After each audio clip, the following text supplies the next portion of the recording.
जय हिंद दोस्तों। स्वागत है आप सभी का आपके अपने परिवार द लॉजिकल साइंस में। मैं हूं आलोक सिंह आतिश और आज के इस वीडियो सेशन में हम लोग डिस्कस करने वाले हैं RRB ALP and technician science PYQ discussion के तीसरे क्लास की। जी हां दोस्तों, इससे पीछे के वीडियो सेशन में हम लोगों ने RRB ALP and technician science PYQ का दूसरा क्लास देखा था, जहां पे हम लोगों ने अपने प्रीवियस ईयर क्वेश्चन सेट के पार्ट 1 को डिस्कस करा था। दोस्तों आज के इस वीडियो सेशन में हम लोग पार्ट 2 की चर्चा करेंगे और जो बचा हुआ 10 क्वेश्चन है उसको पूरी तरह से फिनिश कर लेंगे। साथ ही आपकी जानकारी के लिए बताना चाहूँगा कि आज के इस सेशन का जो भी क्वेश्चन है उसका पीडीएफ आपको कहाँ मिलेगी, ये हमारे टेलीग्राम ग्रुप से मिल जाएगा, जिसका लिंक मैंने इस वीडियो के नीचे डिस्क्रिप्शन में डाल दिया है। आप वहाँ से जाकर के ले सकते हैं। बहरहाल आइए अपने सेशन की शुरुआत करते हैं और चलते हैं पहले क्वेश्चन की तरफ। आपका जो पहला क्वेश्चन है आज के इस सेशन का क्वेश्चन नंबर 11, ध्यान दीजिएगा कि क्वेश्चन नंबर 10 तक हम लोगों ने इस सेट का करा था कल के सेशन में, और आज स्टार्ट होगा क्वेश्चन नंबर 11 से। आपसे पूछा जा रहा है कि अणु का गठन करने वाले परमाणु की संख्या को क्या कहते हैं। पहला ऑप्शन है परमाणविक संख्या, दूसरा है आइसोटॉप, तीसरा है परमाणविक द्रव्यमान और चौथा है आपका परमाणविकता। क्या होगा इसका आंसर? आपसे क्वेश्चन करा जा रहा है कि जो कोई अणु होता है उसका गठन करने वाले परमाणु की संख्या को क्या कहा जाता है। मेरे मित्र ध्यान दीजिएगा कि जब हम लोग यहाँ पे अणु की बात करते हैं, किसकी बात करते हैं? अणु की बात करते हैं, तो इसी को हम लोग क्या कहते हैं इंग्लिश में? मॉलिक्यूल्स कहते हैं। और नो डाउट आप सबों को मालूम है कि एटम आपका जब दो आपस में जुड़ जाता है तो ये क्या फॉर्म कर लेता है? तो गुरुजी मॉलिक्यूल्स फॉर्म कर लेता है। मतलब ये हुआ कि when the two or more than two atoms are combined together then they form molecules। मतलब आप ये कह सकते हो कि गुरुजी ये जो अणु है वो परमाणु प्लस परमाणु है। मतलब क्या हुआ कि दो परमाणु या दो से अधिक परमाणु आपस में जुटेंगे तो किसका निर्माण करेंगे? अणु का निर्माण करेंगे। जैसे अगर हम बात करें तो आप सभी कहते हैं कि गुरुजी ये जो O2 है ये अणु है हमारा, जो O3 है हमारा ये क्या है सर? अणु है। जो हमारा H2 होता है ये क्या होता है? अणु होता है। जो हमारा P4 होता है ये क्या होता है? तो गुरुजी अणु होता है। मेरे मित्र जरा सा आप हमको ये बताइए, ये जो आपका ऑक्सीजन का मॉलिक्यूल्स O2 है इसमें ऑक्सीजन के कितने परमाणु हैं? आप कहेंगे गुरुजी ऑक्सीजन के 2 परमाणु हैं। ऑक्सीजन के कितने एटम हैं? 2 एटम है। ठीक इसी तरह से यहाँ पे जो ऑक्सीजन का ये अणु है इसमें ऑक्सीजन के कितने परमाणु हैं? आप कहेंगे गुरुजी इसमें 3 एटम है। कितने एटम है? 3 एटम है। फास्फोरस में कितने एटम है? आप कहेंगे 4 एटम है। और हाइड्रोजन में कितने हैं? तो आप कहेंगे 2 एटम है। ध्यान दीजिएगा, मैं आपको ये समझाने का प्रयास कर रहा हूं कि जब दो या दो से अधिक परमाणु आपस में जुड़ जाते हैं तब वो क्या बना लेते हैं? तो आप कहेंगे अणु बना लेते हैं। और मैंने आपको पीछे के सेशन में बताया है कि किसी अणु में जितने परमाणु उपस्थित होते हैं या किसी अणु में उपस्थित परमाणु की संख्या उस अणु की परमाणविकता कहलाती है, यानी कि एटॉमिसिटी कहलाती है। मतलब ये हुआ कि जो ऑक्सीजन में आप 2 एटम की बात कर रहे हो तो ये जो आपका O2 मॉलिक्यूल्स है इसकी परमाणविकता कितनी हो जाएगी? एटॉमिसिटी कितनी हो जाएगी? आप कहेंगे 2 हो जाएगी। जो आपका O3 ओजोन है इसमें ऑक्सीजन के 3 एटम है। मतलब क्या हुआ कि जो हमारा ओजोन है इसकी परमाणविकता एटॉमिसिटी कितनी हो जाएगी? आप कहेंगे 3 हो जाएगी। इसी तरह हाइड्रोजन की एटॉमिसिटी कितनी हो जाएगी? 2 हो जाएगी। फास्फोरस की एटॉमिसिटी कितनी हो जाएगी? आप कहेंगे 4 हो जाएगी। तो हमेशा ध्यान में रखेंगे कि जब दो या दो से अधिक परमाणु आपस में जुटता है तो वो अणु का निर्माण करता है, और किसी अणु में उपस्थित परमाणु उस अणु की परमाणविकता यानी कि एटॉमिसिटी कहलाती है। तो आपसे जो क्वेश्चन करा जा रहा है कि अणु का गठन करने वाले परमाणुओं की संख्या को क्या कहते हैं, आप सभी कहेंगे गुरुजी परमाणविकता कहा जाता है। और इसी को इंग्लिश में क्या बोला जाता है? इसी को इंग्लिश में एटॉमिसिटी बोला जाता है। क्या बोला जाता है? एटॉमिसिटी बोला जाता है। ध्यान में रखिएगा कि अगर हम लोग बात करते हैं परमाणविक संख्या की तो परमाणविक संख्या को हम लोग Z से रिप्रेजेंट करते हैं। किसके बराबर होता है? प्रोटॉन के बराबर होता है, यानी कि प्रोटॉन के संख्या के बराबर होता है। और मेरे मित्र चूंकि कोई भी जो एटम होता है वो इलेक्ट्रिकली न्यूट्रल होता है, दैट मीन्स उस पर जितना पॉजिटिव चार्ज होगा उतना नेगेटिव चार्ज भी होगा। तो आप कह रहे हैं कि परमाणु संख्या प्रोटॉन की संख्या के बराबर होता है और परमाणु विद्युतता उदासीन होता है, तो जाहिर सी बात है कि प्रोटॉन अगर पॉजिटिव चार्ज पार्टिकल्स है तो इलेक्ट्रॉन हमारा नेगेटिव चार्ज पार्टिकल्स होगा। तो नंबर ऑफ इलेक्ट्रॉन भी किसके बराबर होगा? तो गुरुजी प्रोटॉन के बराबर होगा। That's why we can write as Z equal to P equals to E। इसीलिए हम लोग क्या लिखते हैं कि परमाणु संख्या प्रोटॉन की संख्या के बराबर होती है या फिर हम लोग इलेक्ट्रॉन की संख्या का बराबर कहते हैं। ध्यान देंगे। नेक्स्ट है आपका आइसोटॉप। इसी को हम लोग प्योर हिंदी में क्या कहते हैं? इसको हम लोग प्योर हिंदी में समस्थानिक कहते हैं। सबों को मालूम है कि दो या दो से अधिक परमाणु जिसकी परमाणु संख्या तो समान हो किंतु द्रव्यमान संख्या भिन्न भिन्न हो, वो क्या कहलाते हैं? तो गुरुजी समस्थानिक यानी कि आइसोटॉप कहलाते हैं। जैसे कि हम लोगों ने पीछे के सेशन में चर्चा करा भी है कि हाइड्रोजन के 3 समस्थानिक होते हैं, प्रोटियम, ड्यूटेरियम, ट्राइटियम। क्लोरीन के भी 2 समस्थानिक होते हैं, क्लोरीन 1735.5 और क्लोरीन 1737। इसी तरह कार्बन की अगर हम लोग बात करते हैं तो कहते हैं गुरुजी कार्बन के भी समस्थानिक होते हैं, कार्बन 612 और कार्बन आपका 616। इस तरह से जो कोई भी आपका 2 या 2 से अधिक परमाणु है जिसकी परमाणु संख्या समान हो किंतु द्रव्यमान संख्या भिन्न भिन्न हो, वो क्या कहलाएगा? सर समस्थानिक कहलाएगा। नेक्स्ट है परमाणविक द्रव्यमान। तो ध्यान में रखेंगे इसको A से रिप्रेजेंट किया जाता है। फॉर्मूला क्या होता है? तो A equal to P plus N, यानी कि किसी भी परमाणु के नाभिक में उपस्थित प्रोटॉन और न्यूट्रॉन की संख्या के योग को हम लोग क्या कहते हैं? परमाणविक द्रव्यमान यानी कि एटॉमिक मास कहते हैं। उम्मीद करते हैं समझ पाए होंगे। आइए डिस्कस करते हैं अगले क्वेश्चन को। अगला क्वेश्चन, क्वेश्चन नंबर 12, आपसे क्या पूछा जा रहा है? आपसे पूछा जा रहा है कि अधातुओं में आमतौर पर सबसे बाहरी कक्षा में डैश इलेक्ट्रॉन होते हैं। पहला ऑप्शन है 1, 2 या 3, दूसरा ऑप्शन है 5, 6, 7 या 8, तीसरा ऑप्शन है 8, 9 या 10 और चौथा ऑप्शन है आपका 10 से 18। क्या होगा इसका आंसर? आप सबों के मन में आएगा कि गुरुजी ये तो ठीक है कि हम कक्षा में कितने इलेक्ट्रॉन होंगे बाहरी कक्षा में ये हम किसी भी एटम का निकाल सकते हैं, लेकिन यहाँ पे अधातु कहने का क्या मतलब हुआ? तो मेरे मित्र आप सभी ध्यान में रखेंगे कि अगर हम लोग बात करते हैं एलिमेंट की, अगर हम लोग बात करते हैं एलिमेंट यानी कि तत्व की, तो हम सभी क्या कहते हैं कि गुरुजी जो एलिमेंट होते हैं इसको हम लोग 3 कैटेगरीज में डिवाइड करते हैं। पहला मेटल, दूसरा आपका क्या होता है? तो आप कहते हैं कि गुरुजी नॉन मेटल होता है, और तीसरा क्या होता है? तो आप कहते हैं गुरुजी मेटालॉइड होता है। ध्यान में रखिएगा कि मेटल को हम लोग धातु कहते हैं और नॉन मेटल को हम लोग क्या कहते हैं? अधातु कहते हैं, और मेटालाइड को हम लोग क्या कहते हैं? तो गुरुजी उपधातु कहते हैं। ध्यान में रखेंगे कि जो मेटल होते हैं वो क्या बनाते हैं? पॉजिटिव आयन बनाते हैं। That means they have a properties of losing the electron, यानी कि इसकी टेंडेंसी या इसका प्रॉपर्टीज क्या होगा? तो गुरुजी अधातु जो है वो इलेक्ट्रॉन को लॉस करेगा। अधातु क्या करेगा? इलेक्ट्रॉन को लॉस करेगा। नॉन मेटल की अगर हम लोग बात करते हैं तो आप कहते हैं कि गुरुजी ये निगेटिव आयन बनाता है। That means they have a tendency of gain the electron, यानी कि ये इलेक्ट्रॉन को क्या करेगा? तो सर इलेक्ट्रॉन को गेन करेगा यानी कि ग्रहण करेगा। ध्यान दीजिएगा कि जो हमारा मेटल होता है इसके जनरली बाहरी कक्षा में, मेटल के बाहरी कक्षा में आपको जनरली कितने इलेक्ट्रॉन देखने को मिल जाते हैं? तो 1, 2 और 3 इलेक्ट्रॉन देखने को मिल जाते हैं। और हम लोग क्या कहते हैं कि गुरुजी यही 1, 2 या 3 इलेक्ट्रॉन का मेटल क्या करती है? तो सर लॉस कर देती है और क्या बना लेती है? पॉजिटिव आयन बना लेती है। लेकिन जो नॉन मेटल होते हैं इसकी प्रवृत्ति तो ग्रहण करने की होती है। तो आपको यहाँ पे ये ध्यान में रखना होगा कि जो नॉन मेटल है इसके बाहरी कक्षा में या तो 5 इलेक्ट्रॉन रह सकते हैं, या फिर 6 इलेक्ट्रॉन रह सकते हैं, या फिर 7 इलेक्ट्रॉन रह सकते हैं, या फिर 8 इलेक्ट्रॉन भी रह सकते हैं। आप कहेंगे ऐसा कैसे?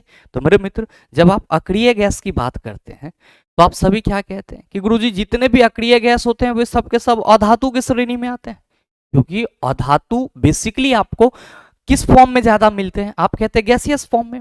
तो जो भी आपका अक्रिय गैस है उन सभी का बाहरी कक्षा क्या होता है? तो सर या तो 2 इलेक्ट्रॉन उपस्थित होता है उसमें, या फिर 8 इलेक्ट्रॉन उपस्थित होता है। तो हम ये भी कह सकते हैं कि अधातु के बाह्यतम कक्षा में 5, 6, 7 या 8 इलेक्ट्रॉन रहता है। और ध्यान में रखेंगे कि अगर किसी के बाह्यतम कक्षा में 5 इलेक्ट्रॉन है तो ये 3 इलेक्ट्रॉन ग्रहण करना चाहेगा, किसी में 6 है तो 2 इलेक्ट्रॉन ग्रहण करना चाहेगा, किसी में 7 है तो 1 इलेक्ट्रॉन ग्रहण करना चाहेगा, और किसी में 8 है तो सर वो अक्रिय गैस की श्रेणी में आ जाएगी, उसको ग्रहण करने की जरूरत ही नहीं पड़ेगी। तो आपसे जो क्वेश्चन करा जा रहा है कि अधातुओं में आमतौर पर सबसे बाहरी कक्षा में डैश इलेक्ट्रॉन होते हैं, आप कहेंगे 5, 6, 7 या 8, मतलब सही आंसर क्या हो जाएगा? ऑप्शन नंबर बी हो जाएगा। ध्यान दीजिएगा कि जो आपका पहला ऑप्शन है उसमें 1, 2 या 3 लिखा हुआ है। तो अगर क्वेश्चन पूछा जाता कि धातुओं में आमतौर पर सबसे बाहरी कक्षा में डैश इलेक्ट्रॉन होते हैं, देन आपका आंसर क्या होता? ऑप्शन नंबर ए हो जाता। तो आप इस चीज को भी अपने माइंड में रखेंगे। बहरहाल उम्मीद करते हैं आप इसको समझ पाए होंगे। आइए बात करते हैं अगले क्वेश्चन की। ध्यान दीजिएगा, अगला क्वेश्चन, क्वेश्चन नंबर 13, बड़ा ही आसान सा सवाल। मैंने अपने पीछे के कई सेशन में इस टाइप के प्रश्नों को आप लोगों को बताया है और ऐसे क्वेश्चन आपके एएलपी एग्जाम में भी पूछे गए थे। ध्यान दीजिएगा कि यहाँ पे क्वेश्चन करा जा रहा है कि यदि एल्युमिनियम की संयोजकता 3 और ऑक्सीजन की 2 है तो एल्युमिनियम ऑक्साइड का रासायनिक सूत्र क्या होगा? पहला ऑप्शन है ALO और फिर उसको होल 3+2, और दूसरा है आपका AlO2, तीसरा ऑप्शन है Al3O2 और चौथा ऑप्शन है Al2O3। मेरे मित्र ध्यान में रखेंगे कि यहाँ पे जो बात की जा रही है कि एल्युमिनियम की संयोजकता 3 और ऑक्सीजन की 2 है और इसके बेस पे आपको एल्युमिनियम ऑक्साइड का रासायनिक सूत्र तैयार करने को बोला जा रहा है। तो आप सभी ध्यान में रखिएगा कि संयोजकता के आधार पर सिर्फ और सिर्फ हम लोग बाइनरी कंपाउंड का क्या कर सकते हैं? सूत्र बना सकते हैं, फॉर्मूला बना सकते हैं। बाइनरी कंपाउंड बोले तो वैसा यौगिक जो सिर्फ और सिर्फ 2 तत्व से मिलकर बना होता है, या आप कह सकते हैं जिसके मेनली 2 कंपोनेंट्स होते हैं, उसका हम लोग फॉर्मूला किसके सहायता से बना सकते हैं? संयोजकता के सहायता से बना सकते हैं। संयोजकता के सहायता से जो किसी भी 2 तत्व का फॉर्मूला बनाने के लिए हम लोग नियम अप्लाई करते हैं उसको क्राइस क्रॉस बोला जाता है। इसमें करते क्या है? तो हम लोग कुछ नहीं करते हैं, जो हमारा कंपाउंड का कंपोनेंटल फैक्टर होता है, इट मींस जो हमारा एल्युमिनियम ऑक्साइड है वो एल्युमिनियम और ऑक्साइड से एल्युमिनियम और ऑक्सीजन से मिलकर बनेगा। तो एल्युमिनियम और ऑक्सीजन यहाँ पे इसके अभी तत्व कंपोनेंटल फैक्टर कहलाएंगे। तो जब हम लोग संयोजकता के बेस पे किसी भी यौगिक का रासायनिक सूत्र तैयार कर रहे होते हैं तो जो उसके कंपोनेंटल एलिमेंट होते हैं, जैसे कि आपके इस क्वेश्चन में कंपोनेंटल एलिमेंट एल्युमिनियम और ऑक्सीजन है, उसके वैलेंसी को हम लोग उसके सामने लिख देते हैं। एल्युमिनियम की वैलेंसी कितनी है गुरुजी? 3 है। ऑक्सीजन की वैलेंसी कितनी है? तो 2 है। क्या करेंगे? क्राइस क्रॉस करेंगे, कोना कोनी गुना कर देंगे। तो लीजिए कोना कोनी गुना कर देते हैं। क्या कहिएगा कि एल्युमिनियम के साथ 2 लग जाएगा, ऑक्सीजन के साथ 3 लग जाएगा। Al2O3 क्या हो गया? तो सर एल्युमिनियम ऑक्साइड का रासायनिक सूत्र हो गया। तो सही आंसर क्या होगा? आप कहेंगे ऑप्शन नंबर डी हो जाएगा। तो इस टाइप का जब भी आपको क्वेश्चन मिले कुछ नहीं करना है, जो 2 तत्व दिया हुआ रहेगा उसके वैलेंसी को उसके सामने लिख देंगे, कोना कोनी गुना कर देंगे, आपका आंसर आ जाएगा। आइए बात करते हैं हम लोग अगले क्वेश्चन की। अगला क्वेश्चन, क्वेश्चन नंबर 14, क्या पूछा जा रहा है आपसे कि वे अम्ल जिनमें हाइड्रोजन के साथ ऑक्सीजन के अतिरिक्त अन्य अधात्विक तत्व होते हैं कहलाते हैं? पहला है सबल अम्ल, दूसरा है दुर्बल अम्ल, तीसरा ऑप्शन है हाइड्रासिड्स अनॉक्सी अम्ल और आपका चौथा है तनु अम्ल। क्या होगा इसका आंसर? क्वेश्चन को ध्यान से पढ़िएगा सर, क्वेश्चन आपको कंफ्यूज कर सकता है। कहा जा रहा है कि वे अम्ल जिनमें हाइड्रोजन के साथ ऑक्सीजन के अतिरिक्त अन्य अधात्विक तत्व होते हैं, मतलब ये हुआ कि वैसा अम्ल जिसमें हाइड्रोजन तो होता हो लेकिन उसमें ऑक्सीजन ना हो, क्योंकि क्वेश्चन में कहा जा रहा है ऑक्सीजन के अतिरिक्त और कोई अन्य अधात्विक तत्व हो सकते हैं, वैसे अम्ल को क्या बोला जाएगा? आप कहेंगे सर ये कौन सा बात हो गया, यहाँ पे एक अलग कंसेप्ट दिख रहा है। मेरे मित्र अलग कंसेप्ट नहीं दिख रहा है, आपको मैंने एसिड बेस एंड सॉल्ट वाले चैप्टर में ये बताया है। क्या सर? कि अम्ल जो होते हैं उसमें हाइड्रोजन और ऑक्सीजन के उपस्थिति के आधार पर उसको 2 कैटेगरी में डिवाइड करते हैं। पहला होता है हमारा ऑक्सी अम्ल, इसमें क्या होगा? तो सर जिसमें हाइड्रोजन एवं ऑक्सीजन दोनों हो, क्या कहलाएगा? तो सर ऑक्सी अम्ल कहलाएगा। एग्जाम्पल की बात करें तो सर H2SO4 है, HNO3 है, और कौन है सर? तो सर HNO2 है, H3PO4 है। इन सभी में आप क्या देख रहे हैं कि गुरुजी इसमें हाइड्रोजन के अलावा ऑक्सीजन भी है, तो ये क्या कहलाएगा? ऑक्सी अम्ल कहलाएगा। अब दूसरा होता है आपका हाइड्रा अम्ल। दूसरा क्या होता है? हाइड्रा अम्ल, यानी कि इसी को हम लोग हाइड्रा एसिड बोलते हैं। या फिर इसी को आप क्या कह सकते हैं, इसी को आप अनोक्सी अम्ल भी कह सकते हैं। क्या कह सकते हैं, अनोक्सी अम्ल भी कह सकते हैं। ध्यान दीजिएगा कि इसमें ऑक्सीजन नहीं होता है, सिर्फ और सिर्फ हाइड्रोजन होता है, और हाइड्रोजन के साथ क्या होता है, तो सर अनअधात्विक तत्व मौजूद होते हैं। तो सिंपली इसमें आप कह सकते हैं कि इसमें इसमें इसमें हाइड्रोजन के साथ ऑक्सीजन नहीं होता है, हाइड्रोजन के साथ ऑक्सीजन नहीं होता है। एग्जाम्पल की बात करें तो जो हमारा HCl है, जो हमारा HCl है, साथ ही साथ जो हमारा HCN है, जो हमारा HBr है, हाइड्रोब्रोमिक एसिड, जो हमारा HI है, ये सब के सब किस कैटेगरी के अम्ल कहलाते हैं, तो आप कहते हैं सर ये सब के सब हाइड्रा अम्ल कहलाते हैं, और चूंकि इसमें ऑक्सीजन नहीं है तो इसी को अनोक्सी अम्ल भी बोला जाता है। तो भाई मेरे आपसे जो क्वेश्चन करा जा रहा है कि वे अम्ल जिनमें हाइड्रोजन के साथ ऑक्सीजन के अतिरिक्त, मतलब हाइड्रोजन तो होगा लेकिन ऑक्सीजन के अतिरिक्त ऑक्सीजन नहीं होगा, अनआधात्विक तत्व होते हैं, क्या कहलाते हैं, तो आप कहेंगे गुरुजी वो तो हाइड्रा एसिड या अनोक्सी अम्ल कहलाएगा। तो देख लीजिए किस ऑप्शन में है, आप कहेंगे सर तीसरे ऑप्शन में है, तो बिल्कुल आपके इस क्वेश्चन का सही आंसर ऑप्शन नंबर 3 हो जाएगा। बहुत सारे मित्रों के मन में आ रहा होगा कि गुरुजी यहाँ पे सबल बल है, तो मेरे मित्र सबल बल को ही हम लोग क्या कहते हैं, प्रबल अम्ल कहते हैं। और नो डाउट आप सबों को मालूम होगा कि वैसा अम्ल जो आपका बहुत ज्यादा H+ आयन प्रदान करता है जल में डिजोल्व होने पे, उसको प्रबल अम्ल बोला जाता है। दुर्बल अम्ल जो कम H+ आयन देगा उसको दुर्बल अम्ल बोला जाएगा। और तनु अम्ल की बात करेंगे तो जब हम लोग एसिड और वाटर दोनों का विलयन तैयार करते हैं और उसमें पानी की मात्रा ज्यादा होती है और अम्ल की मात्रा कम होती है, तो ऐसे विलयन को तनु अम्ल विलयन बोला जाता है। तो तनु अम्ल में क्या होगा, पानी की मात्रा ज्यादा होगी जबकि अम्ल की मात्रा कम होगी। लेकिन सांद्र अम्ल की बात करेंगे तो कहेंगे सर उसमें पानी की मात्रा कम होगी, अम्ल की मात्रा ज्यादा होगी। तो ये चीज भी आप ध्यान में रखिएगा। बहरहाल उम्मीद करते हैं समझ पाए होंगे। आइए बात करते हैं अगले क्वेश्चन की। अगला क्वेश्चन नंबर 15 आपसे क्या पूछा जा रहा है कि निम्नलिखित में से कौन सा कथन गलत है। पहला ऑप्शन है कि फेनोप्थिलीन साबुन के घोल में गुलाबी बन जाता है। दूसरा ऑप्शन है कि गैर मेटालिक ऑक्साइड प्रकृति में अम्लीय होते हैं। और तीसरा है कि नींबू में साइट्रिक अम्ल होता है। और चौथा है कि सोडियम हाइड्रोक्साइड की क्षारीय प्रकृति सोडियम आयनों की उपस्थिति के कारण होती है।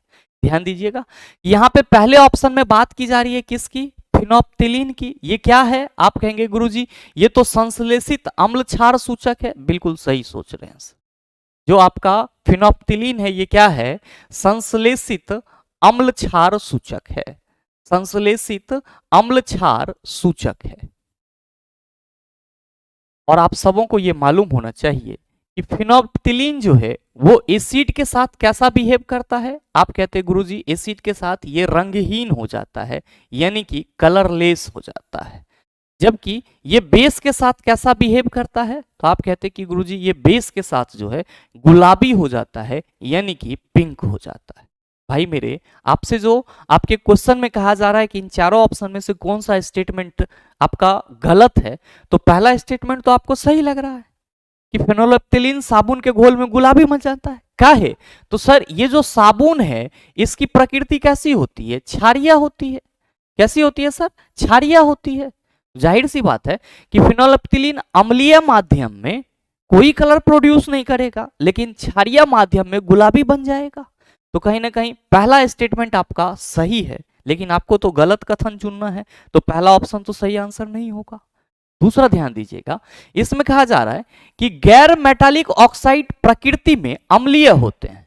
मेरे मित्र गैर मेटालिक की बात की जा रही है, मतलब क्या हुआ कि जो मेटालिक ऑक्साइड नहीं है उसकी बात की जा रही है। तो आप कहेंगे सर सीधे सीधे यहाँ पे काहे ने लिख दिया अधातु के ऑक्साइड। तो मेरे मित्र अधातु का ऑक्साइड लिख देता तो आप लोग कंफ्यूज कैसे होते। ध्यान देंगे आप सबों को मालूम होगा कि जो धातु के ऑक्साइड होते हैं उसकी प्रकृति कैसी होती है।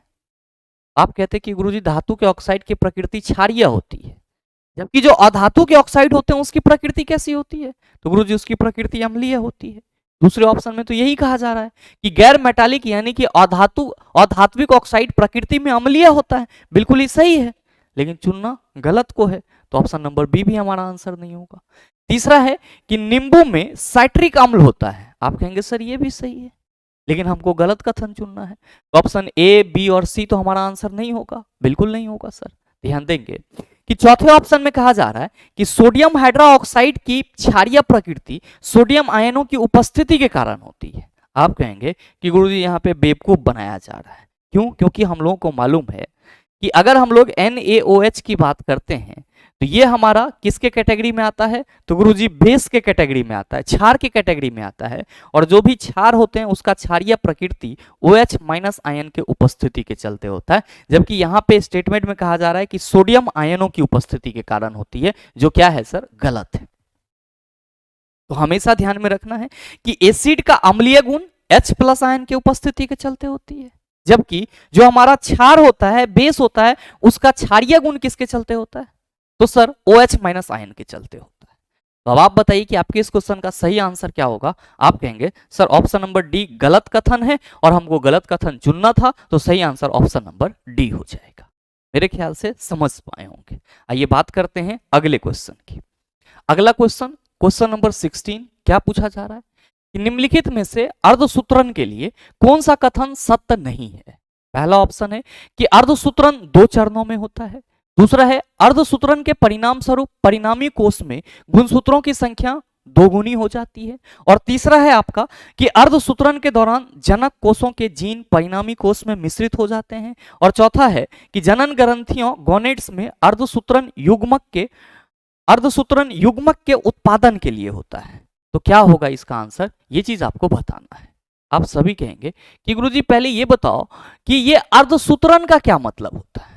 तो मेरे मित्र, आप सभी ने कोशिका विभाजन के बारे में जरूर सुना होगा, आप सभी कोशिका विभाजन के बारे में जरूर सुने होंगे।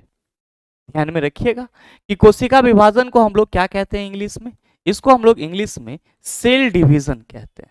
क्या कहते हैं? सेल डिवीजन कहते हैं। और मेरे मित्र ये है क्या?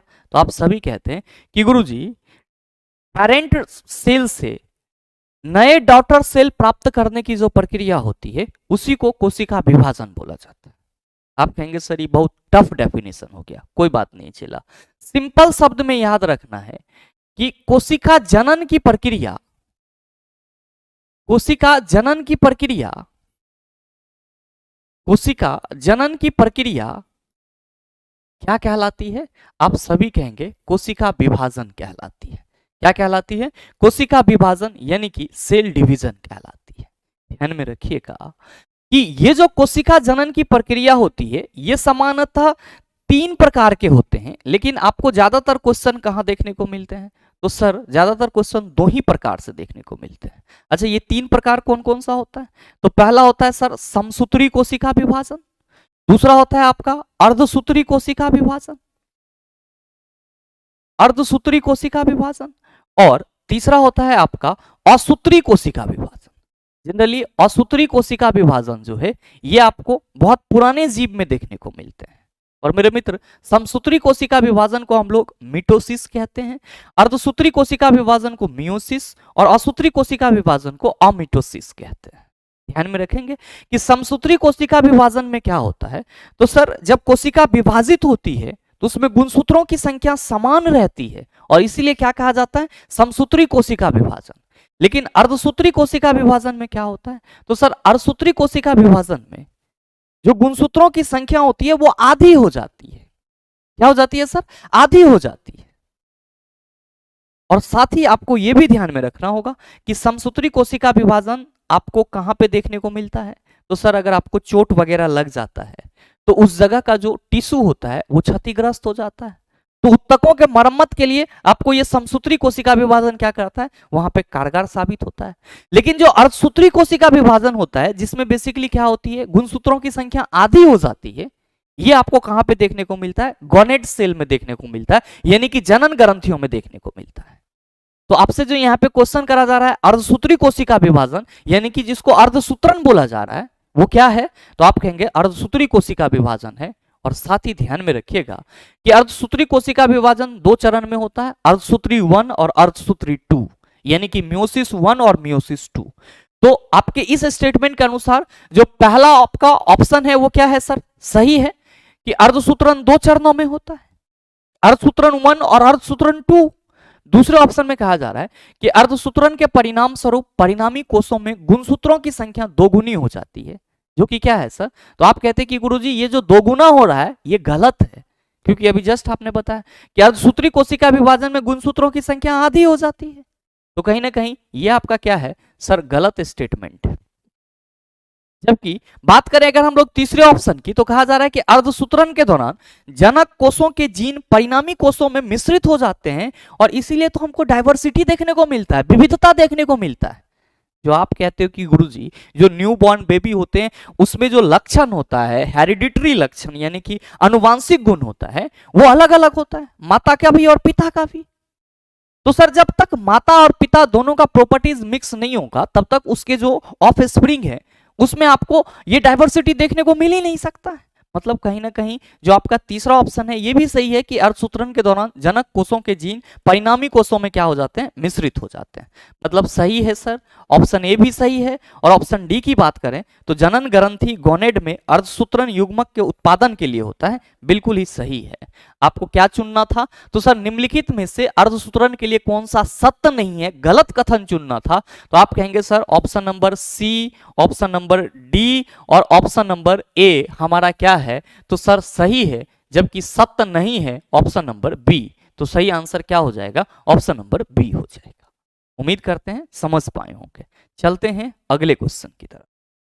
अगला क्वेश्चन, क्वेश्चन नंबर 17, बड़ा ही आसान सा सवाल आपसे पूछा जा रहा है कि निम्नलिखित जानवरों में से कौन सा ट्रिप्लोब्लास्टिक नहीं है? पहला ऑप्शन है जेलीफिश, दूसरा ऑप्शन है एस्केरिस, तीसरा ऑप्शन है केचुआ और चौथा ऑप्शन है प्लेनेरिया। आप कहेंगे कि गुरुजी ये ट्रिप्लोब्लास्टिक क्या होता है? तो मेरे मित्र आप सभी ध्यान में रखेंगे कि जब हम लोग बायोडाइवर्सिटी पढ़ते हैं तो वहां पे हम लोग अलग अलग प्रकार के जंतुओं के कुछ प्रॉपर्टीज को पढ़ते हैं और वहीं पे हम लोग ये भी पढ़ते हैं कि जो जंतु होते हैं उसका शरीर जो है वो या तो असम्मित होता है या फिर क्या होता है? तो सर द्विसम्मित होता है या फिर त्रिसम्मित होता है। ध्यान में रखेंगे यहां पे जो द्विसम्मित और त्रिसम्मित बोला जा रहा है इसको हम लोग क्रमशः डिप्लोब्लास्टिक और ट्रिप्लोब्लास्टिक कहते हैं। और ध्यान में रखिएगा कि जब हम लोग डिप्लोब्लास्टिक की बात करते हैं, जब हम लोग डिप्लोब्लास्टिक की बात करते हैं तो क्या कहते हैं कि गुरुजी वैसा जंतु जिसका शरीर दो जनन स्तर से बना हो और वो दो जनन स्तर में आपका एक इक्टोडर्म और दूसरा इंडोडर्म हो, उसको क्या बोला जाता है? तो आप कहेंगे उसको गुरुजी डिप्लोब्लास्टिक बोला जाता है, यानी कि द्विस्तरीय जंतु बोला जाता है या द्विसम्मित बोला जाता है। ध्यान में रखेंगे कि अगर हम लोग ट्रिप्लोब्लास्टिक की बात करते हैं, ट्रिप्लोब्लास्टिक की बात करते हैं तो इसको हम लोग क्या कहते हैं? ट्रिप्लोब्लास्टिक को सर हम लोग त्रिस्तरीय या त्रिसम्मित जंतु कहते हैं। और इसका जो जर्मिनल लेयर होता है, भ्रूणीय स्तर होता है, वो 3 लेयर का होता है। पहला तो आपका इक्टोडर्म हो गया, दूसरा क्या हो गया आपका? दूसरा आपका इंडोडर्म हो गया, तीसरा आपका क्या हो जाता है? तो तीसरा आपका मीसोडर्म हो जाता है। मीसोडर्म हो जाता है, मीसोडर्म हो जाता है। तो आप ये कह सकते हैं कि गुरुजी जो डिप्लोप्लास्टिक एनिमल होंगे उसका जर्मिनल लेयर एक्टोडर्म और इंडोडर्म से मिलकर बना होगा, लेकिन जो ट्रिप्लोप्लास्टिक जंतु होंगे उसका जो जर्मिनल लेयर होगा वो एक्टोडर्म, मेसोडर्म और एंडोडर्म इस तीनों से मिलकर बना होगा। तो आपसे क्वेश्चन करा जा रहा है कि निम्नलिखित जानवर में से कौन ट्रिप्लोप्लास्टिक नहीं है? ध्यान में रखिएगा ये जो आपका केचुआ है ये क्या है? ट्रिप्लोब्लास्टिक है। ये क्या है सर? ट्रिप्लोब्लास्टिक है। साथ में जो प्लेनेरिया है ये क्या है सर? तो ये ट्रिप्लोब्लास्टिक है। फिर आपका जो एस्केरिस है ये भी क्या है? ट्रिप्लोब्लास्टिक है, ट्रिप्लोब्लास्टिक है। जबकि जो जेलीफिश है ये क्या है? तो सर ये डायप्लोब्लास्टिक है। मतलब सही आंसर क्या होगा? ऑप्शन नंबर ए हो जाएगा। तो ये एग्जाम्पल आप अपने माइंड में रखिएगा, आपके लिए बहुत ही उपयोगी है और इसको याद करने का प्रयास जरूर कीजिएगा, क्योंकि इसमें कोई कंसेप्ट है नहीं और ये 3 गो बात आपको याद रखना ही होगा। और इसमें कोई जड़ी है नहीं कि सर हम आपको जड़ी पिला देंगे तो आपको ये याद रह जाएगा। बहुत सारे मित्र कहेंगे सर समझ लेंगे, इसमें क्या समझिएगा? आप भी बताइए सर, अगर आपके मन में आ रहा है कि सर इसमें कुछ कंसेप्ट हो सकता है तो नीचे कमेंट करके जरूर बताइएगा। आइए बात करते हैं अगले क्वेश्चन की। अगला क्वेश्चन, क्वेश्चन नंबर 18 कहा जा रहा है कि एक कंडरा किससे बनाया जाता है। ध्यान दीजिएगा, कंडरा यानी कि टेंडन की बात की जा रही है। पहला ऑप्शन है केवल कोलेजन फाइबर, दूसरा ऑप्शन है अस्थिर संयोजी उत्तक फाइबर, तीसरा ऑप्शन है स्थिर संयोजी उत्तक, और आपका चौथा है सर स्थिर और अस्थिर संयोजी उत्तक फाइबर। यानी कि ये किससे बना होता है। आप कहेंगे कि गुरुजी इसका मतलब क्या हुआ, ये टेंडन क्या होता है। तो चेला जी ध्यान में रखिएगा कि जो हम लोग यहाँ पे टेंडन की बात कर रहे हैं, इसको हम लोग क्या कहते हैं कि पेशी यानी कि मसल्स का किनारा वाला भाग, मसल्स का किनारा वाला भाग क्या कहलाता है, टेंडन यानी कि कंडरा कहलाता है। क्या करता है ये, तो सर आप सभी ध्यान में रखेंगे कि टेंडन जो है वो पेशी यानी कि मसल्स को, पेशी को अस्थि एवं उपास्थि से जोड़ता है, अस्थि एवं उपास्थि से जोड़ता है। नो डाउट आप सबों को मालूम होगा कि जो लिगामेंट है वो बोन से बोन को कनेक्ट करता है और टेंडन जो है वो मसल्स को बोन से कनेक्ट करता है। तो यहाँ पे मैंने थोड़ा सा स्टैंडर्ड लिख दिया है कि जो टेंडन यानी कि कंडरा है ये पेशी को अस्थि और उपास्थि यानी कि बोन और कार्टिलेज दोनों से क्या करता है सर, कनेक्ट करता है यानी कि जोड़ता है। और ये जो टेंडन बना होता है बेसिकली किससे बना होता है, तो सर ये पैक्ड कोलेजन फाइबर से बना होता है। किससे बना होता है, पैक्ड कोलेजन फाइबर से बना होता है, जो कि कैसा होता है, तो सर रस्सी के जैसा होता है यानी कि डोरी के जैसा होता है। जो आपसे क्वेश्चन करा जा रहा है कि एक कंडरा किससे बनाया जाता है, आप कहेंगे केवल कोलेजन फाइबर से, तो सही आंसर कौन लेके जाएगा, ऑप्शन नंबर ए लेके जाएगा। ध्यान में रखेंगे कि संयोजी उत्तक को संयोजी उत्तक क्यों कहते हैं, इसलिए कहते हैं क्योंकि संयोजी उत्तक शरीर के अलग अलग भागों को कनेक्ट करने का काम करती है, इसलिए उसे कनेक्टिव टिश्यू कहा जाता है। बाकी आप सभी ये भी ध्यान में रखेंगे कि लिगामेंट का काम क्या होता है, तो सर ये बोन को बोन से जोड़ता है यानी कि हड्डी को हड्डी से जोड़ता है। आइए बात करते हैं अगले क्वेश्चन की। अगला क्वेश्चन, क्वेश्चन नंबर 20। अच्छा अभी कौन सा था सर, क्वेश्चन नंबर 19, 18, 19 कहाँ गया, हाँ 19 आ गया सर। ठीक है, कि पौधों का सार्वभौमिक प्राकृतिक ऑक्सीजन है। पहला ऑप्शन है IBA, दूसरा है साइट्रिक ऑक्सीजन, तीसरा है आपका NAA और चौथा है आपका IAA। याद कीजिए मैंने आपको पीछे के सेशन में इसके बारे में बताया है। और ध्यान में रखिएगा कि जब भी हम लोग बात करते हैं पौधे के प्राकृतिक ऑक्सीजन की, तो हमारा आंसर कौन लेके जाता है, IAA लेके जाता है। आप कहेंगे सर इसका पूरा नाम क्या है, तो ध्यान दीजिएगा कि इसको हम लोग इंडोल 3 एसिटिक एसिड पढ़ते हैं। क्या पढ़ते हैं, इंडोल 3 एसिटिक एसिड। क्या होता है ये, तो सर प्राकृतिक ऑक्सीजन होता है।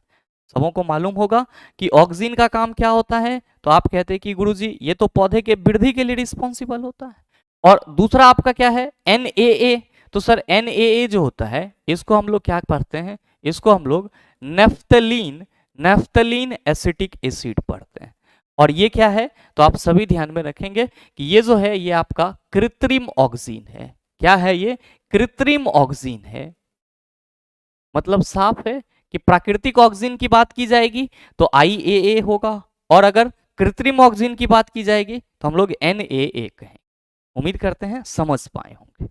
आइए आपका जो अगला क्वेश्चन है, क्वेश्चन नंबर 20, क्या पूछा जा रहा है कि एक ट्रक और एक कार समान वेग से गतिशील है। कार की अपेक्षा ट्रक 10 गुना भारी है, उनकी गतिज ऊर्जाओं का अनुपात क्या है, 1:100, 100:1, और फिर है आपका 1:10 और 10:1। क्या होगा इसका आंसर। मेरे मित्र क्वेश्चन करा जा रहा है कि एक ट्रक और एक कार समान वेग से गतिशील है। तो मान लीजिए कि let the velocity of car and truck B भी। कार और ट्रक का वेलोसिटी कितना है सर, तो सर भी है, वेग हमने मान लिया भी है। क्यों, क्योंकि दोनों समान वेग से चल रहा है। कार की अपेक्षा ट्रक 10 गुना भारी है। तो अगर हम लोग यहां पे फिर से कहें कि again let the mass of car equals to m, then according to question mass of truck will be आप कहेंगे गुरुजी मास ऑफ ट्रक 10 गुना भारी है, तो ये हमारा 10m हो जाएगा। क्या पूछा जा रहा है कि उनकी गतिज ऊर्जा का अनुपात क्या होगा? तो मेरे मित्र यहाँ पे के ऑफ ट्रक अब बटा के ऑफ कार की बात की जा रही है। क्या कहिएगा कि गतिज ऊर्जा के लिए फॉर्मूला हाफ mv² होता है। तो आपने ट्रक का जो द्रव्यमान है वो कितना माना है? तो सर 10m माने हैं हम। तो ध्यान देंगे यहाँ पे हाफ इंटू क्या हो जाएगा? 10m इंटू v² हो जाएगा। हाफ इंटू यहाँ पे कार का मास आपने कितना माना है? तो सर m माने हैं। तो यहाँ पे जो हमारा कार का मास होगा वो क्या होगा? m into v²। मेरे मित्र ये v² इसके साथ कैंसिल, ये हाफ इसके साथ कैंसिल, m इसके साथ कैंसिल, यानी कि ट्रक और कार का जो गतिज ऊर्जा का अनुपात होगा वो होगा 10:1। कितना होगा सर? 10:1। तो सही आंसर क्या हो जाएगा? आप कहेंगे सर ऑप्शन नंबर डी हो जाएगा। उम्मीद करते हैं समझ पाए होंगे। और इन सब टाइप के प्रश्न में बहुत ज्यादा आपको लाग लपेटा लगाना नहीं है सर, सीधा सीधा कंसेप्ट होता है, तो परेशान होने की जरूरत नहीं है। साथ ही आपकी जानकारी के लिए बताना चाहूंगा कि अगर आप में से कोई भी मित्र अपने बचे हुए समय में और भविष्य के सभी एग्जाम के लिए 6 से लेकर के 10 तक का एनसीईआरटी कवर करना चाहते हैं तो आप जुड़ सकते हैं हमारे साथ इस योगदान बैच में। मेरे मित्र इस योगदान बैच का फी 349 है, जिसमें आपको थ्योरी प्लस न्यूमेरिकल, साथ में जो चैप्टर वाइज एमसीक्यू होते हैं और एग्जाम्पलर एमसीक्यू होते हैं वो प्रोवाइड कराया जाएगा। ध्यान में रखिएगा इसमें हम 6 से लेकर के 10 तक के जो भी फिजिक्स केमिस्ट्री और बायोलॉजी के पोर्शन है उसके थ्योरिटिकल पोर्शन और जो न्यूमेरिकल वाले पोर्शन है उसको दोनों को कंप्लीट करेंगे। साथ में आपको पीडीएफ नोट्स भी दिया जाएगा चैप्टर वाइज, या आपको जहां पे क्लासेस देखने को मिलेगी वहीं पे व्यू पीडीएफ के रूप में उस क्लास का पीडीएफ दिख जाएगा। तो अगर आप पूरी तरह से साइंस पे अपना पकड़ बनाना चाहते हैं तो ये बैच आपके लिए बहुत ही इंपॉर्टेंट है, और आप भविष्य के सभी एग्जाम को देख रहे हैं तो एक बार कहीं ना कहीं आपको एनसीईआरटी जरूर पढ़ना चाहिए। ध्यान में रखिएगा कि इस बैच में आपको जो कंटेंट करवाया जाएगा वो 6 से लेकर के 10 तक का सभी टॉपिक होगा। जो आपको कंसेप्ट दिया जाएगा वो कॉम्पिटिटिव पॉइंट ऑफ व्यू से दिया जाएगा, क्योंकि आप हमसे कॉम्पिटिशन के लिए पढ़िएगा। एकेडमिक तो पढ़ना नहीं है कि आपको ऑब्जेक्टिव आपको शॉर्ट आंसर क्वेश्चन और लॉन्ग आंसर टाइप क्वेश्चन लिखना है। और तीसरा चैप्टर वाइज आपको नोट्स मिलेगा। जब आपका सारा कोर्स फिनिश हो जाएगा तो चैप्टर वाइज टेस्ट दिया जाएगा, और यहाँ पे आपको बताया जाएगा कि एनसीईआरटी को किस तरह से आप प्रिपेयर करें ताकि वो सभी एग्जाम के लिए बेस्ट हो। और साथ ही ये जो आपका कोर्स है ये कहाँ मिलेगा? तो ये course the logical science app पे देखने को मिल जाएगा। द लॉजिकल साइंस ऐप पे देखने को मिल जाएगा, जिसको आप गूगल प्ले स्टोर से डाउनलोड कर सकते हैं। ध्यान दीजिएगा इस कोर्स से संबंधित अन्य किसी भी तरह के जानकारी के लिए आप हमारे नंबर 9065-970477 पे कॉल कर सकते हैं। साथ ही उम्मीद करते हैं यहाँ तक के जो भी कंसेप्ट थे उन सभी को आप आसानी से समझ पाए होंगे, और मेरे ख्याल से अब आपको इस टाइप का प्रश्न दोबारा दे दिया जाए तो आप उसका जवाब आसानी से दे सकते हैं। साथ ही उम्मीद ये भी करते हैं कि ये वीडियो आपको अच्छा लगा होगा। अगर आपको वीडियो अच्छा लगा तो वीडियो को लाइक कीजिएगा, ज़्यादा से ज़्यादा शेयर कीजिएगा, और हाँ अगर आप चैनल पर नए हैं तो सब्सक्राइब करके बेल आइकन दबा लीजिएगा ताकि इस तरह के एग्जाम रेलेवेंट वीडियो का नोटिफिकेशन सबसे पहले आपके पास पहुंचे और आप उसको सबसे पहले देख पाओ। मिलते हैं फिर अगले सेशन में, तब तक के लिए best of luck. Thank you, have a nice day.